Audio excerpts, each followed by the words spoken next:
ফিরলাম আজকের বাংলাদেশে। অধ্যাপক জিয়া, আমি বিরতির আগে জানতে চাইছিলাম যে যেটি জোনায়েদ সাকি বলছিলেন যে বিবদমান রাজনৈতিক পরিস্থিতি আসলে একটি সাকিব ভাই কি আবার একটু এই প্রসঙ্গে কি এক লাইন একটু বলবেন, যে আমি এই প্রসঙ্গে অধ্যাপক জিয়া রহমানের কাছে যাইতে চাই যে বিবদমান দুটি পক্ষ যে তৈরি হয়েছে এর ফলে এগুলিকে উস্কে দিচ্ছে কিনা? না, মানে আমি বলতে চাইছিলাম যে আমাদের রাষ্ট্রের আইনি দিকটা একটা প্রথম বলতে চাইলাম, দ্বিতীয়ত হচ্ছে রাজনীতির ক্ষেত্রে যদি গণতান্ত্রিক পরিসর না থাকে, কনফ্লিক্টিং একটা সিচুয়েশন থাকে, তাহলে সেটা কিন্তু নানান ধরনের শক্তিকে তাদের সুযোগ সুবিধা গ্রহণ করার জন্য আসলে আমার কাছে মনে হচ্ছে এটি একটি ফলাফল। আমি বরং শামীম রেজার সাথে একমত। মানে আপনি এগুলো বলতে গেলে হয় কি, অনেকে মনে করে যে আমরা বোধহয় একাডেমিক কথা বেশি বলছি। আপনার এই যে একটা উপনিবেশের যে একটা স্ট্রাকচার এখানে দীর্ঘদিন ছিল, তারপর আমরা একটা স্বাধীনতা পেয়েছি মুক্তিযুদ্ধের মাধ্যমে, সেখানে কিছু চেতনা ছিল, একটা রক্তক্ষয়ী মুক্তিযুদ্ধ যেখানে অসংখ্য মানুষ মারা গেছে, লাখ লাখ লোক মারা গেছে। তারপরে আমরা দেখলাম যে দীর্ঘদিন আমাদের সামরিক শাসন, এবং প্র্যাকটিক্যালি এই সামরিক শাসনের মধ্যে ইনস্টিটিউশনাল যে নর্মস আমাদের মুক্তিযুদ্ধের চেতনা পুরোপুরি নস্যাৎ করে। আমি উইথ ডিউ রেসপেক্ট, আমি কাউকে নাম নিয়েই বলছি। আপনি দেখেন আর্টিকেল 38 আপনার প্রভিসো যেটা ছিল, সেখানে 4টি নিষিদ্ধ দল ছিল, যে ইসলামাইজেশনের কথার যেটা রুটটা বলি আমি, যে কারণে বললাম এটা ফলাফল, নেজামি ইসলাম, মুসলিম লীগ, দুটো মুসলিম লীগ, জামাতে ইসলাম, এবং তারপরে তাদেরকে প্যাট্রোনাইজ করা হয়েছে, রাষ্ট্রের সর্বোচ্চ শিখরে তাদেরকে অবস্থান দেওয়া হয়েছে। ফলে এই যে শক্তিগুলো, এবং এর সাথে পরবর্তীতে আমরা দেখেছি যে নিওলিবারাল গ্লোবালাইজেশন, যে বিশ্বায়নের যে রাজনীতি সারা পৃথিবীতে, অ্যান্টি ক্যাপিটালিস্ট মুভমেন্ট সারা পৃথিবীতে যে ডেভেলপ করেছে, এগুলো একাকার হয়েছে। এবং সেখানে আমরা যে বলেছি যে এই যে একটা দ্বান্দ্বিক সম্পর্ক তৈরি কিন্তু হয়েছে, যে মুক্তিযুদ্ধকে নিয়ে, যেখানে আমরা দেখছি এখানে আপনি মুক্তিযুদ্ধকে স্বীকার করছেন, কিন্তু আপনি দেখা যাচ্ছে রাজাকার বা আলবদর তাদেরকে আপনি একেবারে কাছে এনে বসিয়েছেন।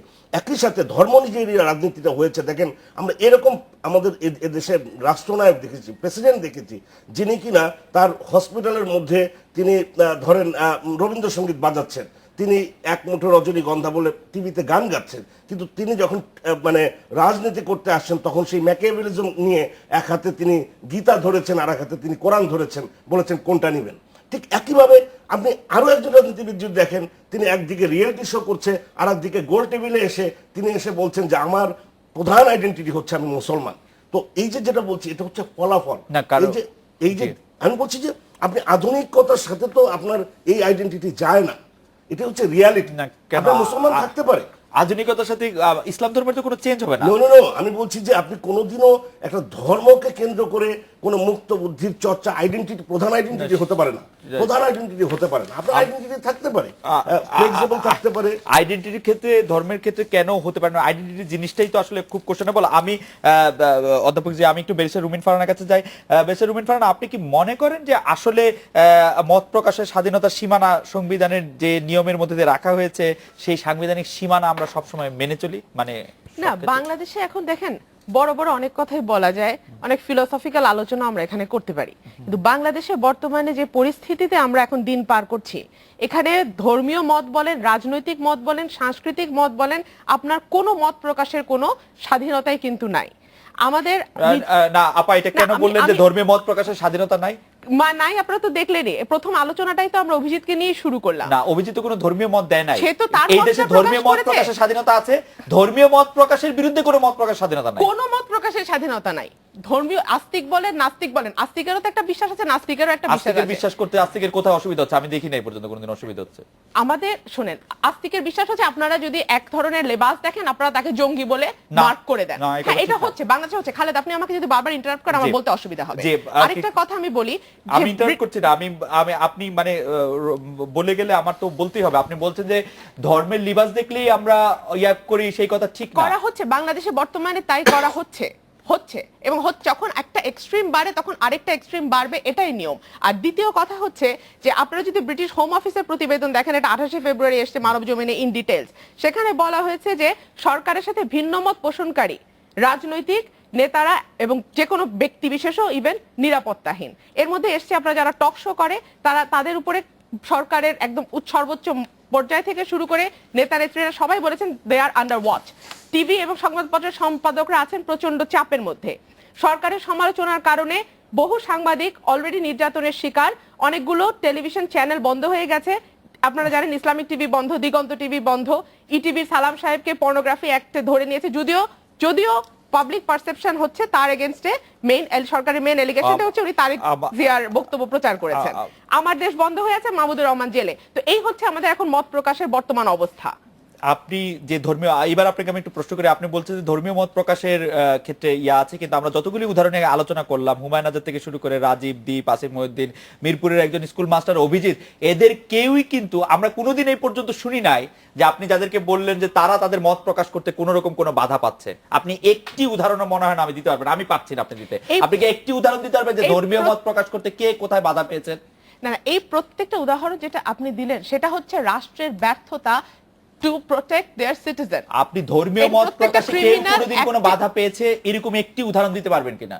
যখন আপনি ধর্মীয়, আপনি বহুবার পত্রিকায় এসছে ধর্মীয় বই হাতে যখন পাঞ্জাবি পরা টুপি পরা লোক দেখছে তাদেরকে অ্যারেস্ট করে নিয়ে যাচ্ছে। পাঞ্জাবি পরা টুপি পরা লোকের মধ্যে এখন আপনি যদি শায়েখ আব্দুর রহমান টুপি পরতো, পাঞ্জাবি পরতো, আমি শায়েখ আব্দুর রহমানের কথা বলছি না, আমি মোটেও শায়েখ আব্দুর রহমানের কথা বলছি।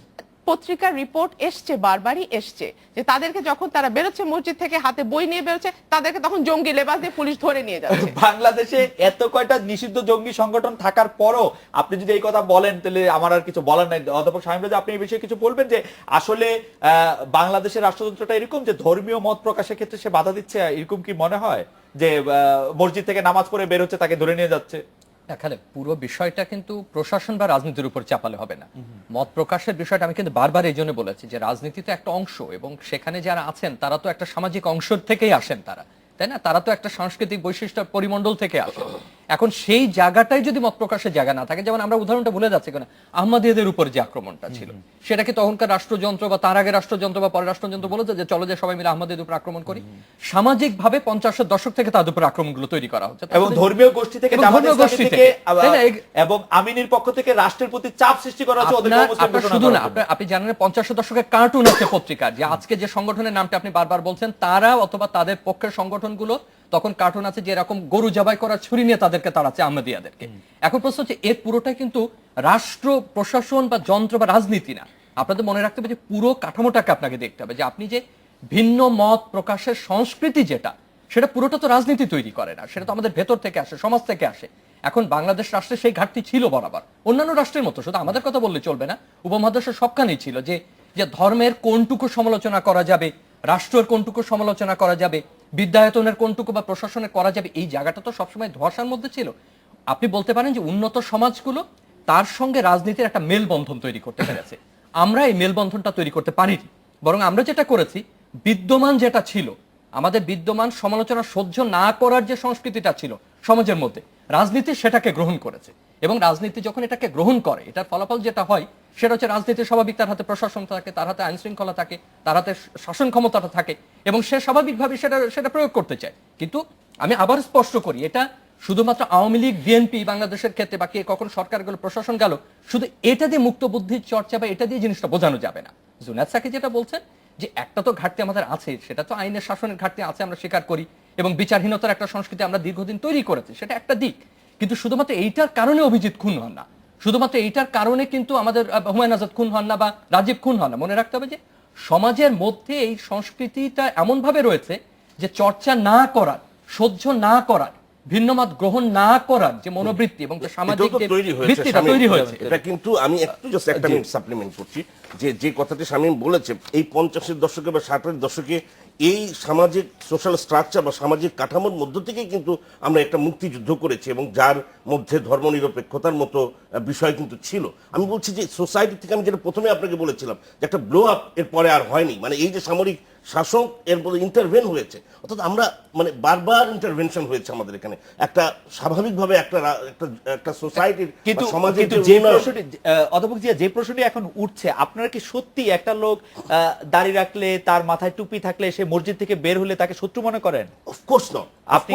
আপনি কি মনে করেন যে তার এই পোশাকটি আসলে মুক্ত বুদ্ধির উপর এক ধরনের হুমকি? অ্যাবসলিউটলি নট, কারণ আমরা তো এই জিনিস আমরা দেখতে দেখতে বড় হয়েছি। বেরিস্টার রুমিন মনে করছেন আমাদের আমার মনে হয় আমাদের প্রত্যেকটা পরিবারের, বাংলাদেশের সামাজিক কাঠামো যদি আপনি দেখেন, প্রতিটি পরিবারের, সেটা নিম্ন বৃত্ত থেকে শুরু করে একদম উচ্চবিত্ত পর্যন্ত আপনি দেখবেন, বিশেষ করে মধ্যবিত্তের মধ্যে আমরা এটা খুবই দেখি যে এটা নামাজ, 5 ওয়াক্ত নামাজ পড়া যারা মুসলমান, এর সাথে কিন্তু কোনো দ্বন্দ্ব নাই। আমি প্রথমে আপনাকে এই জন্য বলেছি, রাজনীতিকে যখন, ধর্মকে যখন রাজনীতির মধ্যে নিয়ে আসা হয়েছে, এটা যখন, এবং আমি আপনাকে বলেছি আর্টিকেল 30 এর মধ্যে নিষিদ্ধ ঘোষিত পার্টি, তাকে আপনি ইনস্টিটিউশনালাইজ করেছেন, তারপরে এই পার্টিগুলো মিডল ইস্ট থেকে টাকা এসছে, আমরা কিন্তু জানি এই চ্যারিটেবল অর্গানাইজেশন, অর্থাৎ এই যে মৌলবাদের অর্থনীতির কথা বলি, তো ইনস্টিটিউশনাল জায়গা থেকে। এবং একই কথা আমি যেটা জুনায়েদ সাকি যেটা বলেছেন, রুমিনা ফারহানা যেটা বলেছেন, একই কথা কিন্তু আমি ক্রিমিনাল জাস্টিস সিস্টেম এক অর্থে বুঝিয়েছি। পুলিশের মধ্যে আপনি এখনকার পুলিশ যদি ও বলে তাহলে কিন্তু ভুল হবে। আমরা পুলিশ অ্যাজ ইনস্টিটিউশন এই